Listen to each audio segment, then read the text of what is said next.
జైలులో నన్ను ఒంటరిగా ఒక గదిలో ఉంచి నాకు మానసిక క్షోభ గురి చేస్తున్నారు, నలుగురున్న గదిలో పెట్టండి, నా మానసిక స్థితి సరవుతుంది అంటూ వల్లభనేని వంశీ చేస్తున్న వ్యాఖ్యలు ఎలా చూడాలంటారు వాటిని? ఫస్ట్ పోలీసు వాళ్ళు చెప్పింది ఏంటంటే, ఇప్పుడు నలుగురున్న గదిలో పెడితే గంజాయి బ్యాచ్ ఉంది, నాకు థ్రెట్ ఉందని చెప్పి నువ్వే వాదించుకున్నావు.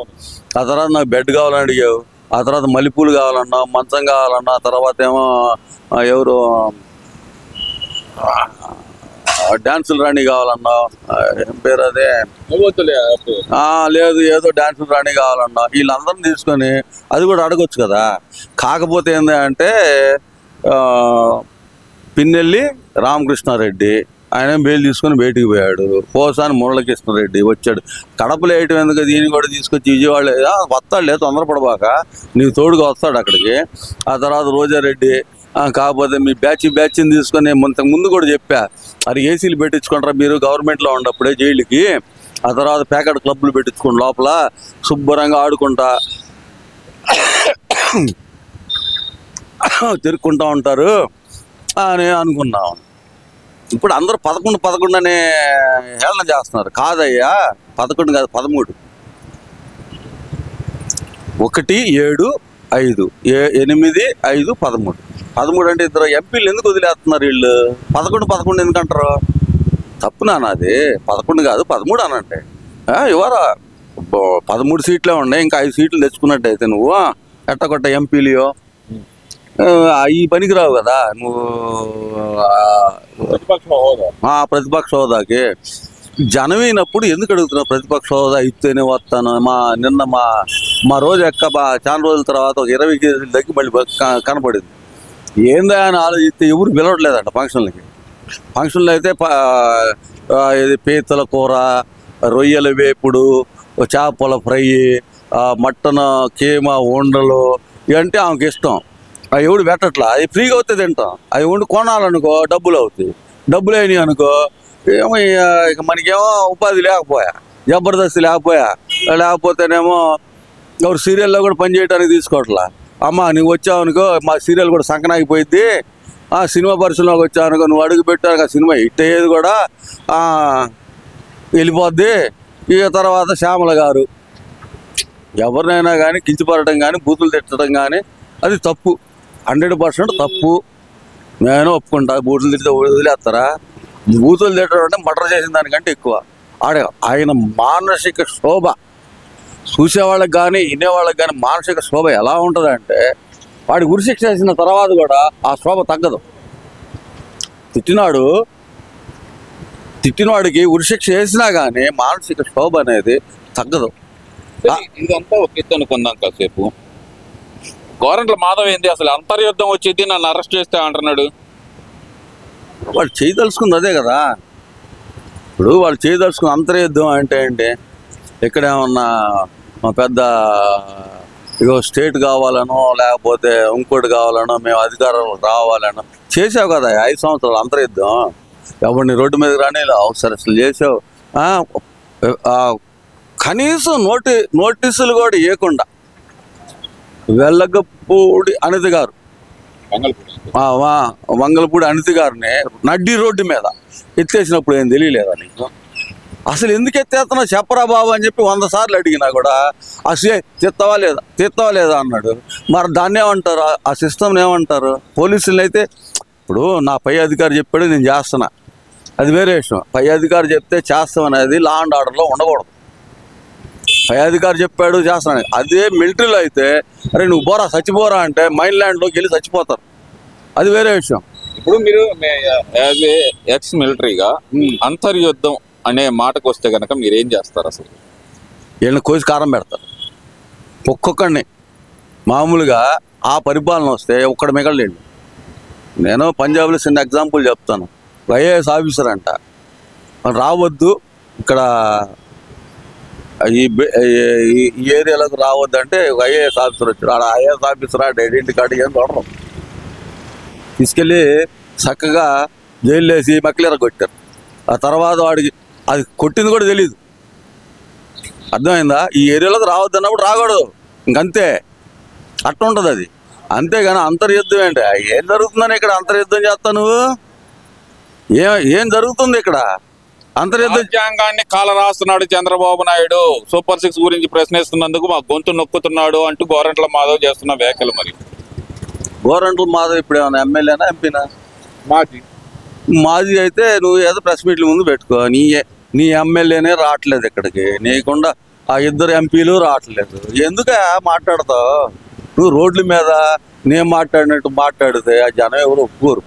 నువ్వు రోడ్ల మీద మాట్లాడడం కానీ కరెక్ట్ అయినా నీ ఇదే ప్రజెంటేషన్ ఆడకొచ్చి మనం అసెంబ్లీకి వచ్చి చేయాలి కదా.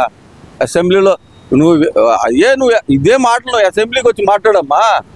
ఎందుకంటే రావట్లేదు మరి జగన్మోహన్ రెడ్డి గారికి ఆయనకు ఒక ఇంతకు ముందు కూడా ఒకసారి చెప్పాను, ఇగో ప్రాబ్లం. అంటే నాకు ప్రతిపక్ష హోదా ఇస్తే క్యాబినెట్ హోదా వస్తుంది, క్యాబినెట్ హోదా వస్తే నా జీతం పెరుగుతుంది, నా జీతం పెరిగిందనుకో ఇంటి ఖర్చులకు వస్తాయి. ఇప్పటికైనా కానీ ఆయనకి ఇద్దరు గన్మెన్లనే ఇవ్వాలి. ఏ ఎమ్మెల్యేకి ఇచ్చినట్టుగానే 2 గన్మెన్. 50 మందిని ఎందుకు ఇచ్చాడో చంద్రబాబు నాయుడు గారు నాకైతే అర్థం కావట్లా. ఎవరు జనం ఆయన ఇస్తారు చంద్రబాబు నాయుడు గారు? ఇప్పుడు ఆయనకి ప్రతిపక్ష హోదా ఉంటే అయినా నాకు ప్రాణహాని ఉందంటున్నాడు జగన్మోహన్ రెడ్డి. ఏమన్నా నక్సలైట్ని చంపా ప్రాణాన్ని ఉండటానికి? చెప్పమ్మా. ఇప్పుడు నిన్న మిర్చి బస్తాలు ఎత్తుకెళ్ళారా అని చెప్పి ఒక పెద్ద ట్రోల్ అయ్యింది. మిర్చి బస్తాలు కాదు, డబ్బులు బస్తాలు. ఆ రైతుని పట్టుకుంటే మొత్తం బయటకు వస్తాయి. ఆ వ్యాఖ్యలు చేసిన రైతుని పట్టుకుంటే అవి డబ్బులు బస్తాలా లేకపోతే ఇంకోటి అనేది. అప్పుడు ఈయన వెళ్ళాడు 2,000 మందిని అంతమందిని వేసుకొని. అది ఏంటంటే మిరపకాయలు లోడ్ దించేటప్పుడు కొంచెం కింద పడుతుంటాయి. అవి తొక్కినప్పుడు ఏమైంది, కారం లేకపోతే ఎంతమంది నడిచేటప్పుడు లేకదా లెగిసినప్పుడు ఆయన ముక్కు తీదుకుంటా కూర్చున్నాడు. రైతు కష్టం ఆయనకి ఏం తెలుసు? ఒక్కరోజు ఒక మొక్కకి నీళ్లు పోసిన పాపాన ఉన్నాడా? నేను అడుగుతున్నాను. కనీసం పోని ఆ ఇంట్లో ఒక పాది చేసి ఒక బీరపాదో పొట్లకాయ పాదో ఇంకోటో నాకు ఇంతమంది జనం అంటారు వాళ్ళు చేస్తారు. ఆ కష్టం ఏందనేది వంగి నాటేసే మనిషికి తెలుసు. ఆ మొక్క నాటిన తర్వాత అది పెరుగుతుంటే పసిపిల్లకి తెలుసు. పసిపిల్లలాగా చూసుకునే పద్ధతులు. ఇక రైతుల గురించి మాట్లాడే హక్కు నీకు ఎక్కడ ఉంది స్వామి? నేను రైతులకు మంచి చేశాను కాబట్టి రైతుల గురించి పోరాడే హక్కు నాకే ఉంది. నేను చేసిన పోరాటం వల్లే ఈ రోజు రైతులకు మంచి జరిగింది అంటున్నాడు కదా. మరి మంచి జరిగితే 13కి ఎందుకు పరిమితం అవుతాయి? మంచి ఎంపీలు కలుపుకొని నేను ఇది కాదు, నా పాత వీడియోలు కూడా ఉన్నాయి. నేను చెప్పిన లెక్క 13. ఓకే, ఇదంతా కాదు అసలుకి. ముఖ్యంగా చూస్తే కనుక వల్లభనేని వంశీ అరెస్టు రాజకీయ కుట్ర. అలాగే రాజకీయాల నుంచి తప్పుకున్న వృద్ధుడు 64 సంవత్సరాల వృద్ధుడిని అరెస్ట్ చేయడం ఎంతవరకు కరెక్ట్? పోసాని కృష్ణమురళి అరెస్ట్ గురించి ఇది వైసీపీ నాయకులు చేస్తున్న వ్యాఖ్యలు. మరి ఇప్పుడు 64 వృద్ధుడు అంటే మూసుకొని ఇంట్లో కూర్చోవాలా? రోడ్డు మీదకి రాకూడదు. రోడ్డు మీదకి రావచ్చు, కానీ సభ్య సమాజంలో 64 సంవత్సరాలు బతికి నువ్వు ఒక వ్యక్తిని, ఇప్పుడు ఏ వ్యక్తి అన్నా చంద్రబాబు నాయుడు కావచ్చు, లేకపోతే పవన్ కళ్యాణ్ గారు కావచ్చు, లేకపోతే లోకేష్ గారు కావచ్చు, ఎవరినైనా ఇంత బండబూతులు తిట్టాల్సిన అవసరం ఉందా? మనిషి అయితే అలాంటి పనులు చేస్తారా? చేయరు కదా మనుషులు. అది ఎవరు చేసేది? రాక్షసులు, పనికి మాలినోళ్ళు కదా చేసేది. అస్సలు నువ్వు నీ బతికేందో నీ చిన్నప్పటి నుంచి తెలుసుకుంటే నువ్వు బతికిన బతుక్కి ఎవరిని తిట్టకూడదు. ఏంటంటారు? ఏముంది అబ్బాయి, ఏమి లేదు. ఇంటో వాళ్ళ అమ్మ కూడా బాధపడుతుంది. ఇలాంటి దరిద్రున్నా నేను కన్నాను. భార్య బాధపడుతుంది, వీడు పిల్లలు బాధపడతారు. నీ మూలాన్ని మాకు పెళ్ళిళ్ళు కూడా కావట్లేదని. ఎందుకయ్యా నీకు ఈ బతుకు అవసరమా? ఇప్పుడు నేను తిట్టచ్చు, పోసారి మురళికి ఇస్తుంది, నేను కూడా తిట్టచ్చు. అరే పక్కడి గ్యారేజీలో నుంచి అన్నం దొప్పుకొని తిన్నాడు నువ్వు మాట్లాడితే మనం ఏం చేస్తామండి? ఇప్పుడు అంటున్నారు కదా మీ సీనియరో లేదా కొలీగో అంటున్నారు కదా. మా సీనియర్ కొలీగ్ కాదు, ఆయన చదివింది ఇక్కడే, ఏది మన జాగర్లమూడి జేకేసీ కాలేజీలోనే కదా చదివింది ఆయన. అవునా కాదా? జేకేసీ కాలేజీలో ఆయన ఫ్రెండ్స్ ఉన్నారు, వాళ్ళు మాకు ఫ్రెండ్సే అండ్ మాకు సీనియర్స్. వాళ్ళు వాళ్ళ స్ఫూర్తితోటే మాకు తెలుసు ఆయన ఏం చేసింది ఏందనేది, ఆయన బతికేందో వాళ్ళు చెప్తారు. అర్థమైందా? ఇప్పుడు స్క్రిప్ట్లు దొబ్బేయటం, నేను రాయిన దాన్ని కూడా నేను పెద్ద రైటర్ అని చెప్పుకోవటం, అది అంతవరకు అది వేరే విషయం. ఓవరాల్ గా ఇప్పుడు మరి వల్లభనేని వంశీ ఏమో తోడు కోరుకుంటున్నారు. తోడుగా ఎవరిని కోరుకోవచ్చు అంటారు? ఆయన రోజా వస్తుంది, శ్యామల వస్తుంది, ఆ తర్వాత నెక్స్ట్ వాడి విజయవాడ మా అందగాడు కొడాలి నాని తర్వాత ఇంకోటి ఉన్నాడు, అవినాష్, దేవినేని అవినాష్. వీళ్ళందరూ వస్తారులే కానీ విజయవాడలో ఆ సర్కిల్ అది, వాళ్ళందరూ వస్తారు. వాళ్ళు వచ్చిన తర్వాత నువ్వు ప్రశాంతంగా కూర్చొని మొన్న మంచం అడిగినట్టుగానే ప్లాకార్డులు కూడా అడుగు, ఏది తాష్కపత్తి అంటారు కదా, ఏంటది పేక ముక్కలు కూడా తెచ్చుకోండి. ఆ తర్వాత మీకు డబ్బులు ఉన్నాయి కదా, 2 ఫుల్ బాటిల్ తెచ్చిస్తాడు, తాగి పుడుకోండి అక్కడ. ఆ మాట వదిలే కానీ ఇక్కడ ఓవరాల్ గా మరి గతంలో చంద్రబాబు నాయుడు గారిని ఉద్దేశించి మరి ఇదే వల్లభనేని వంశీ కానీ కొడాలి నాని కానీ చేసింది, జైల్లో దోమలు ఉండగా రంభా ఊర్వశం ఉంటాయా అంటూ చేసిన వ్యాఖ్యలు. మరి ఆ వ్యాఖ్యల్ని ఇప్పుడు వీళ్ళకి ఎలా చూడాలంటారు? ఆడ అడుగుతుంది అదే కదా, రంభావరస్ కావాలని కదా. రంభావరస్ కావాలంటే విజయవాడలో రోజా మీద కేసు పెడితే ఒక రంభ వస్తుంది. ఆ తర్వాత శ్యామల మీద కేసు పెట్టాలని కాదు, వాళ్ళు చేసిన తప్పు చేస్తేనే కేసు పెడితే వస్తారు, రంభావరస్ వస్తుంది, అందరూ వస్తారు. ఆ తర్వాత నీకు కావాల్సిన ట్రీట్మెంట్ మొత్తం ఇస్తారు, ఆయిల్ మసాజ్ కంపెనీలు అన్నీ వస్తాయి. కొంచెం వెయిట్ చేయాలమ్మా.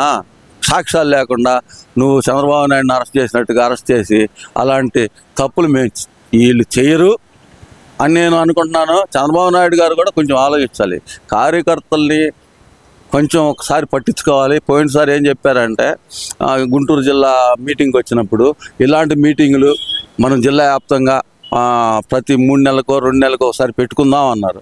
అది ఎందుకు మర్చిపోయారు అనేది ఒకసారి గుర్తు చేస్తున్నాను చంద్రబాబు నాయుడు గారికి. అవి పెడితే కార్యకర్తలు కూడా కొంచెం ఉత్సాహం పెరుగుతుంది. ఆ ఉత్సాహాన్ని నీరుగార్చే పరిస్థితి మీరు తీసుకురావద్దని చెప్పి నేను కోరుకుంటాను.